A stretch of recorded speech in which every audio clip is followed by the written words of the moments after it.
Here we go. Welcome to CHI, Existential Detective Fiction. This is week 8, Oedipus Redo. We're going back through the story of Oedipus, framed through everything we've learned so far. A little bit of review. Last week, we discussed Freud's approach to existential detective work, which operates on 4 different levels. Number 1, at the level of interpreting dreams through offering a thick and uncritical free association of possible connections given an existential knowledge of the patient. Number 2, at the level of differentiating latent from manifest content of dreams, exposing some of the mechanisms that shifts it from a basic wish to the story that appears. Number 3, at the level of exploring the structure of the psyche that would require such machinations among the levels of consciousness. And number 4, at the level of his patients, being able to tell stories back to them, fictions that would relieve them from their oppressive symptoms. The lesson dealt far more with his initial psychoanalytic constructions. Future iterations of the class, I'm hoping to go through a lot of his case studies, which read a lot like detective literature, and kind of work those into what we're doing in the class. As a preview for this week, we'll take a second look at Oedipus, this time through the lens of other readings that we've done. This will hopefully allow for a better understanding of how Oedipus serves as an existential detective, and will also provide a concretization of the concerns for justice in a heart torn between fate and freedom as rival expressions for the meaning of our existence. So we'll go back to where we started. Fichte. Fichte's investigation into vocation began with a desire for certainty, but the eye of the text quailed at the thought of an absolute determinism. Equally problematic for him was the notion that the stance of subjectivity would cut him off from the world entirely. Fichte's account of faith as an alternative allowed for the possibility of acting without certainty in order to create a more just human society.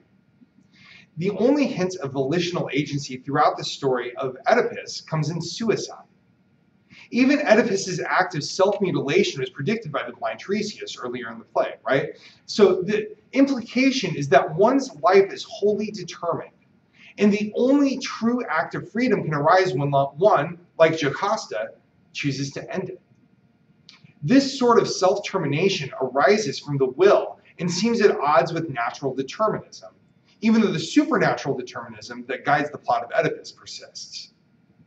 Fichte, if he took the case of Oedipus, would likely diagnose the major issue as being the pretense of knowledge shared by all of the characters, beginning with Tiresias. Each character acts with certainty throughout the play in accordance with the information that each one has. Thus, Laius and Jocasta act with certainty regarding their choice for infanticide. Oedipus acts with certainty when leaving Corinth for Thebes. Tiresias acts with certainty when disclosing Oedipus's identity to him. At no point does any character question his or her vocation or contemplate how the information they have received would correspond to or detract from the possibility of a different vocation. The other moment of overlap with Oedipus comes with this small voice that prompts Fichte's eye toward questioning existence, moving from one type of certainty to another before discarding both in favor of faith. Despite his ability to solve the riddle of the Sphinx and his desire to investigate and solve the murder of Laius, Oedipus never questions the nature of his vocation.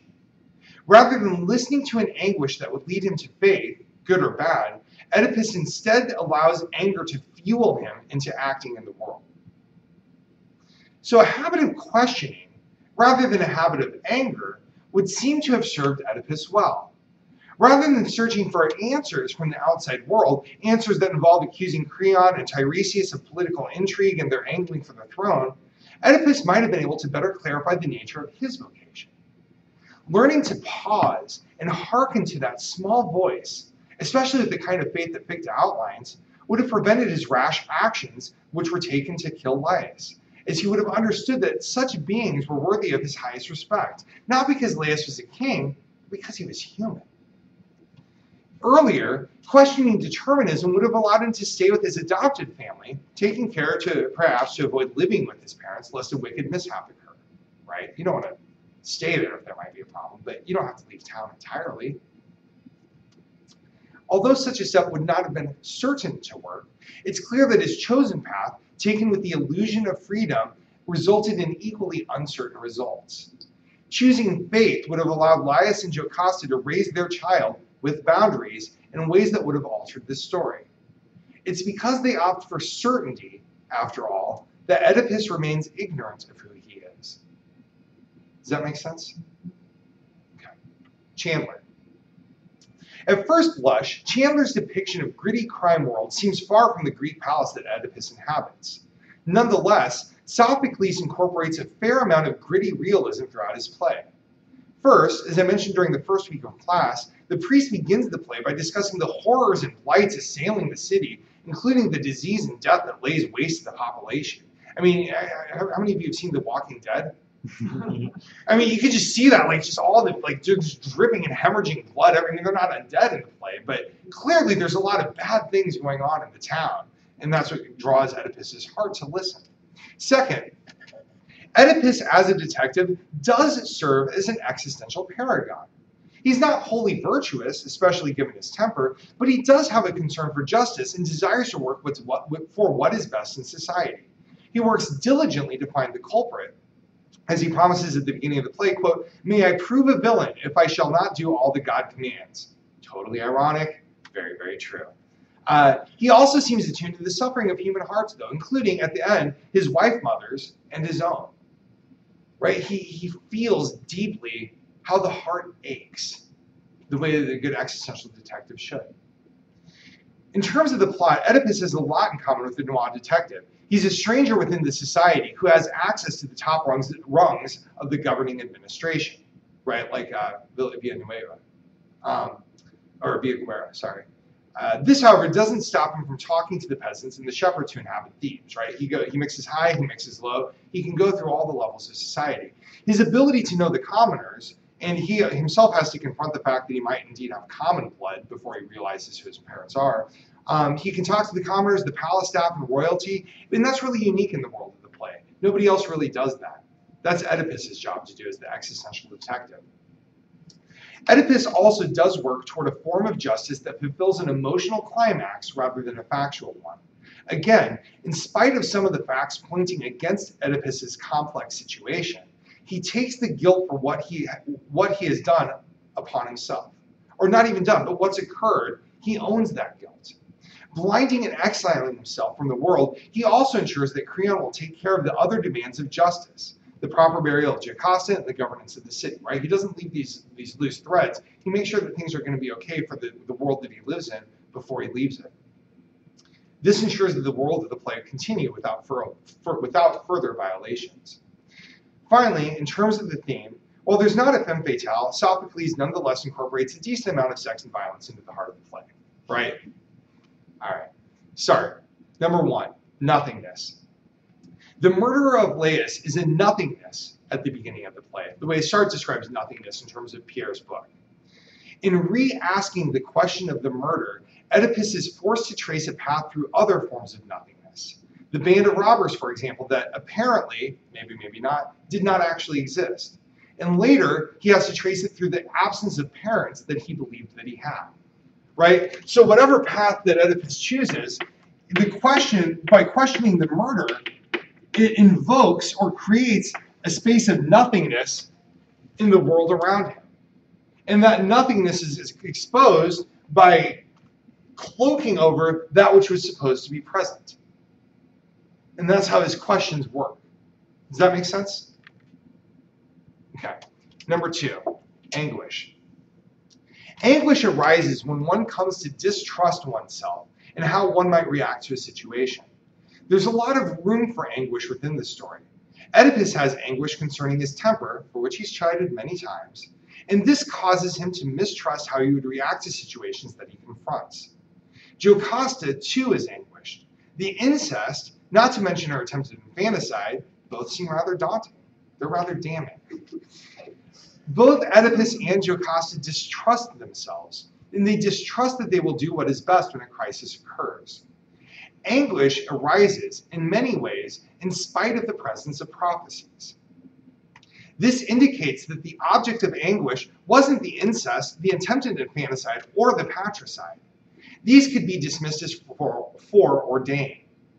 And it's also not just the fear of being destined, because that's a fear of the loss of freedom rather than what one would do with freedom, right? Anguish for Sartre is always the presence of freedom, not the absence of it. So being destined has no, I mean, it's opposed to the possibility of anguish altogether. Does that make sense? Anguish emerges over not knowing that they would have chosen differently. Would Jocasta have given up her marriage with Oedipus? Would she wish that her children had not been born? Would she give up her life as a mother? It's a question nobody should ever have to face. What would you do with that freedom? Would you change it if you could? All those years, all those memories with your kids, would you revoke them if you had the freedom? Worse are the possibilities for the future, because nothing, and again, in Sartre's sense of nothing, right? Nothing keeps her from staying married to Oedipus, whom she now loves as husband. Nothing would prevent her from doing that. The fact that she seems to push Oedipus in this direction by telling him not to keep investigating intimates that she was in anguish relative to precisely her freedom in this regard. Oedipus's options on the matter are more limited because Jocasta's killed herself about the time he realizes who he is, right? So adding necrophilia to the mix, probably a little over the top for Sophocles. So he can't do that. Oedipus, of course, is faced with the anguish of his free choices. All of his bravado concerning the punishment to be meted on the murderer of Laius is suddenly reframed. The curses hit home. Not only this, but the prophecy ends before the moment of revelation. Oedipus has to grapple with the fact that his actions were determined hitherto, but that nothing will guide or determine anything he does from that moment forward. He's going to kill his father. He's going to marry his mother. Evidently, he's going to find out, but then everything else is wide open. For the first time in his life, he has freedom, and he's in anguish. In some ways, the despair over having killed his father and married his mother is deepened by an anguish over his very inexperience with freedom. Given that he was thrown into a situation that anyone would wish to avoid, how will he deal with it? Oedipus faces a newly undetermined future, and anguish erupts anew for one who seems to have been comfortable grasping life's offerings. In anguish, he chooses to blind himself and go into exile. It's a way to limit what he's able to. It's a way to limit what he's able to view in the world from this point forward. No matter what the world throws at him, he at least doesn't have to see it anymore. Self-deception, number 3. The determinism of the play appears, in this context from Sartre, as a convenient solution, even though the characters nonetheless feel the horror and guilt and shame of that situation. By the play's conclusion, Oedipus seems to have no grasp of the possibility of transcendence. He is only what he believes he has done. He's only his facticity. Not only this, he is what he has done in spite of attempting not to do it. And in many ways, this is understandable, right? It's horrifying, and all he can do to deal with the horror is simply embody it.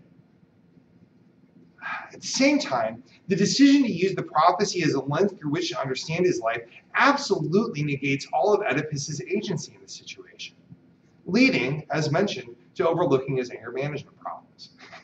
Right? More than just his body, Oedipus believes that his self, his intentions, and his desires were controlled and determined like an object in the world. And he can't transcend away from the viewpoint. It binds him, and thus he blinds himself.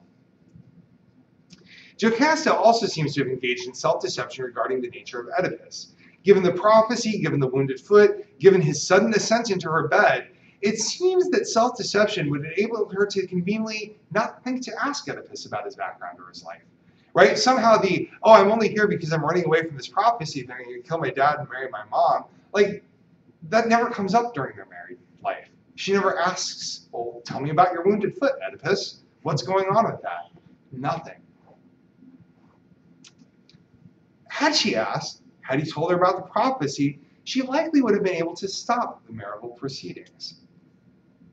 Oedipus, too, could have inquired about someone with whom he was sleeping, especially after he just killed a man, right? Like, hey, I just murdered someone. Tell me about your children, right? Doesn't ask. The assumption that all was well allowed each to believe in the possibility of having transcended their facticity.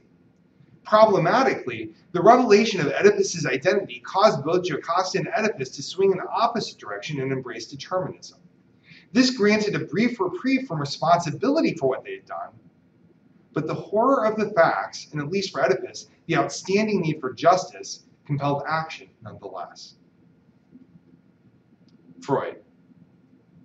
As we discussed last week, Freud believes that our reaction to the play, in spite of the fact that its audience lived in a different world, one constrained by fate and divine will, intimates that Oedipus's actions are motivated by unconscious wishes that are universal. Calling these wishes predestined allows internal activity to become cosmically projected, but their roots remain anchored in places that we cannot explore. Right? So, I mean, Freud's point, you know, like we have internal drives in our unconscious, which are vast and turbulent and mysterious. And the way that we're able to understand that, because there's a barrier here, absolutely, right? We can't know what's unconscious. What we do is pretend that they come from above, right? We just project them cosmically outward and take that which is most intimate and most interior and make it incredibly impersonal and cosmic. Does that make sense? But what's also interesting is the way that Freud's strategy for interpreting the dreams and the symptoms of his patients helps to uncover Oedipus's strategy for investigating Laius's murder and avoiding the realization of his own identity. So let's go through the strategy of dream interpretation and see how that helps. Number one, displacement. Throughout the play, Oedipus relies on the strategy of displacement. Freud understands displacement as disguising the truth of an urge, overdetermining some factors to avoid uncovering that which we least wish to acknowledge. Oedipus's insistence on palace politics, blaming Creon and Tiresias for scheming to usurp the throne, would be an example of this kind of displacement. So doing shifts the nature of the story that Oedipus prefers to avoid from history to fiction. This displacement is accompanied by a discharge of emotion, anger, directed at both Tiresias and Creon, an explosion that helps distract Oedipus from the possibility that the story told is true. The geographic displacement that Oedipus undergoes, the movement from Thebes to Corinth and back again, ushers in his possibility of displacing the terms mother and father onto two individuals with whom he lacks a biographical connection. That displacement allows him to kill his father and marry his mother unknowingly, right? So it's a geographical displacement. Nonetheless, that type of displacement alters everything. Does that make sense? Okay. 2, condensation. A first example of condensation involves the figure of the herdsman, who also serves as the survivor of the attack on Laius, right? Ironically, how did that happen? It's the same guy, right? Let's summon this guy. Oh, we're also looking for, he's the same guy, right? That's condensation at work. This is the figure of untruth, whose deceptions that the child was killed and that many robbers did beset the king are required for the prophecy to continue, right? The figure of condensation is the only figure in the play, or the only character in the play who lies. And he lies twice. And both those lies are totally necessary. So, although it may seem peculiar that Laius chooses a herdsman as one of his 6 companions, the logic of the narrative requires that one individual be marked as untrustworthy, or at the very least, willing to lie. That's that guy. So, that's the first thing. But the major elements of condensation involve Jocasta, who's both mother and wife, condensed, and Oedipus, who's both son and husband, condensed. The impossibility of this overlapping identity, the oddity of their overdetermined natures, allow the narrative of the play to continue forward in spite of Tiresias' intimations. The traditional family roles superimpose over the characters. It's condensed, and they can't understand that that's what's happened. They refuse to see it. It's dream logic. Number 3, narrative. Freud also describes the narrative form that stitches together discrete images or events that make up a dream. So, in the play, the important scenes put in order are as follows. Number 1, Laius and Jocasta send Oedipus off with the herdsman to be killed. Number 2, Oedipus is raised in Corinth away from Thebes. 3, Oedipus flees Thebes I don't know why he wrote it that way. That's the most terrible thing. These thieves? It's ridiculous. After hearing of the prophecy. Number 4, Oedipus solves the riddle of the Sphinx. And the riddle is actually worth noting. I didn't touch on it in the first week, but it's another example of Oedipus's abilities as an existential detective. The riddle is this: what goes on 4 legs in the morning, 2 legs at noon, and 3 legs at night? The answer here is the human, who crawls, walks, and then uses a cane. The implication is that Oedipus alone was able to recognize an abstracted description of humans in general. His failure came in an inability to recognize a human in particular, himself. The Sphinx looks at the effects of time, something that Oedipus can see. What he's unable to see is the untimely, or at least the timeless, nature of the prophecy that organizes his life. That's number 4. Number 5, Oedipus marries Jocasta and they have children. And the prophecy is retrospectively, they're used as a narrative cause that drives the events forward. In actuality, it creates a narrative framework that stitches together and explains their relationships. Right? So the prophecy doesn't cause anything, it just provides the thread through which the story can be stitched together after the fact. Number 6, the gods send a curse over all the land given the unsolved mystery of Laius' death. 7, Oedipus scours the country to discover Laius' murder and finds that the necessary information has been waiting in the palace all along.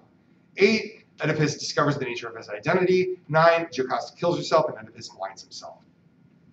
The audience of the play follows Oedipus in embracing the narrative logic once events 1 through 5 are put into the proper sequence.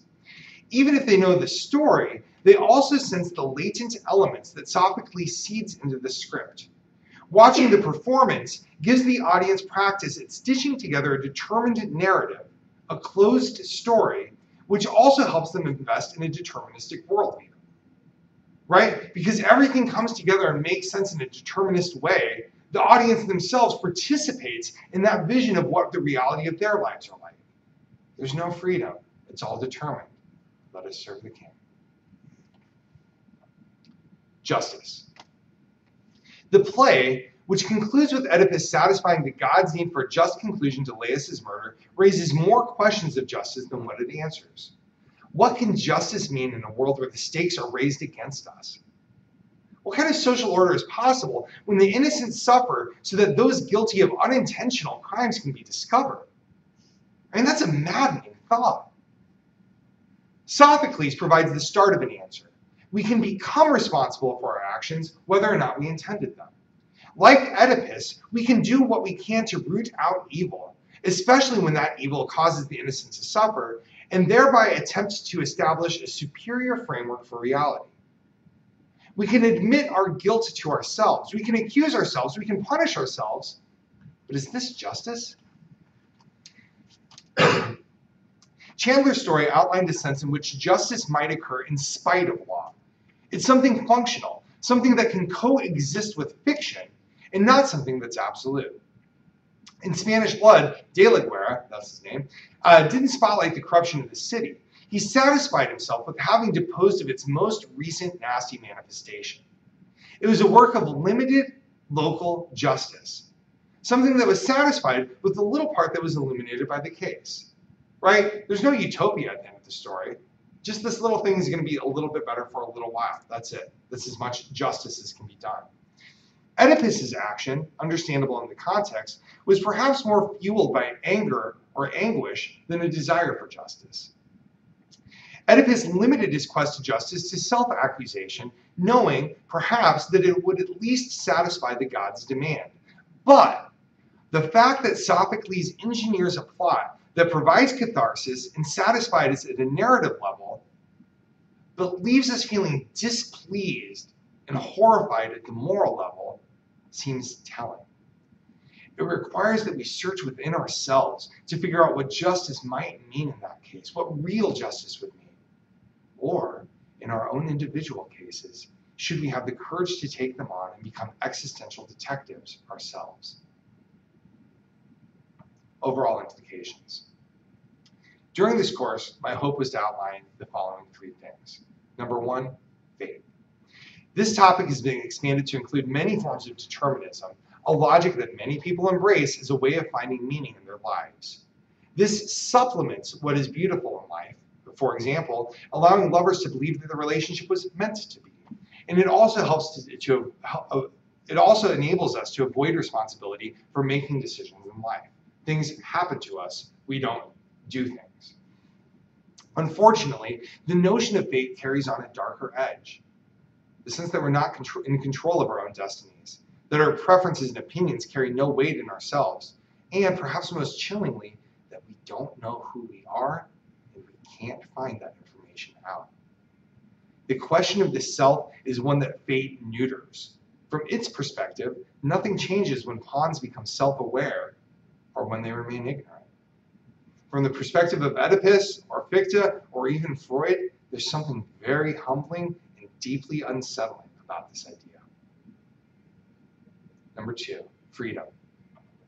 We carry the understanding of freedom with us on a daily basis, thinking of our actions as more or less unforced options. This understanding of freedom is, however, already too comforting. On the one hand, Fichte defines the terror of conceiving a wholly uncaused life, disconnected from the surrounding world. On the other hand, Sartre shows the terror and anguish caused when we're reminded of the enormity of the freedom that we can have. In sum, fate and freedom work well to provide frameworks that let us interpret our lives as meaningful, but only at a relatively empty, superficial, inauthentic level. Thinking through these poles to their conclusions shows the need to balance them against each other.